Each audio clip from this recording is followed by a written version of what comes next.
good morning. This is Daddy Day Trader with an accountability series update day 23. It's Friday. Things were pretty slow.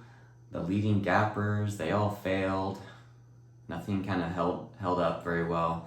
There was a lot of false breakouts that I got caught up in during my practicing, but today was a good practice day and I got lots of trades. I think I traded like 11 or 12 tickers.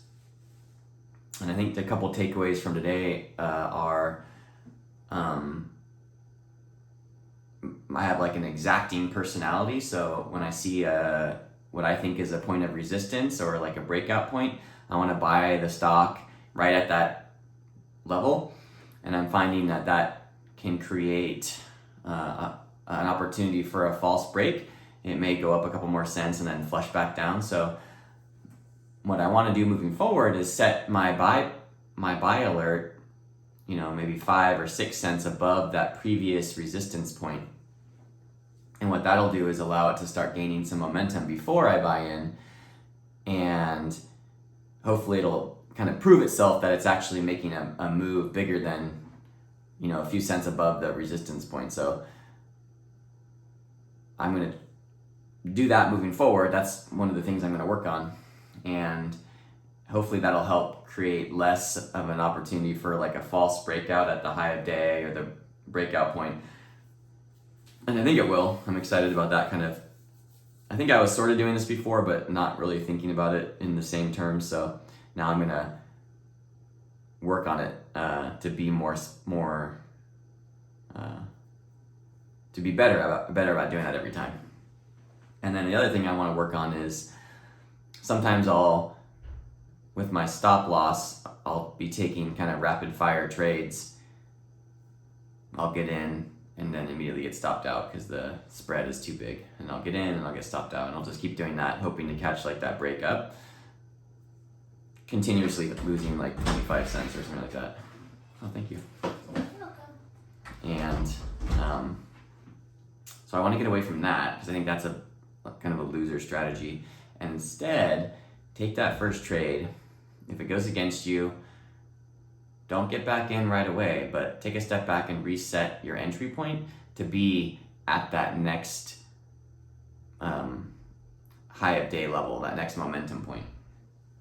So it's not going to be get in, get out, get in, get out. It's going to be get in and then get stopped out and then wait for like another kind of to prove itself a little higher is the goal. So I'm going to try that as well, because I feel like the in-out thing is kind of pointless. It's a good way to lose a lot of money if you're trading with size. So I'm going to take a step back and reevaluate the trade and set up my audio alerts again versus just like pop, pop, pop. So another thing I'll do.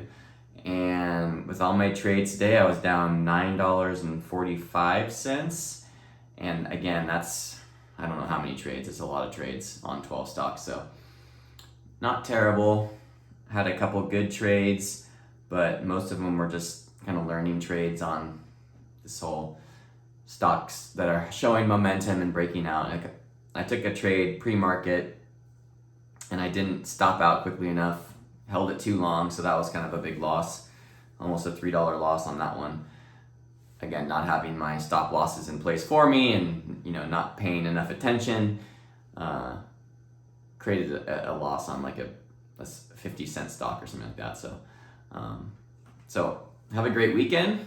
No recaps today, just kind of spent all day trading and practicing the trade, trying to be a better trader. And I feel good about today as far as like feeling more confident about trading these breakout type, but not getting in too soon and setting levels and then waiting for those things to happen. And in the past, what I've done is I've looked at a chart for a stock and I've said, oh, that chart is ugly, I'm not going to trade that. And then, 5 minutes later, the stock is like screaming up. So I don't think I'm good enough to like judge a stock yet.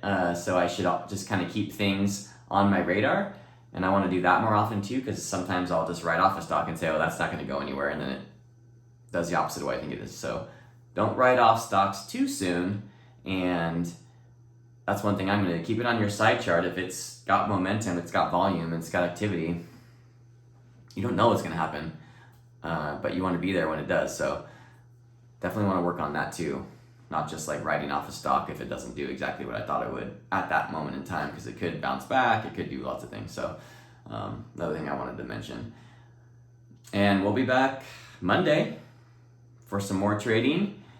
Excited to get back to it Monday, and yeah, so hope you guys have a great weekend, and we'll be back at this Monday. All right, guys, this has been a Daddy Day Trader Accountability Series update, day 23.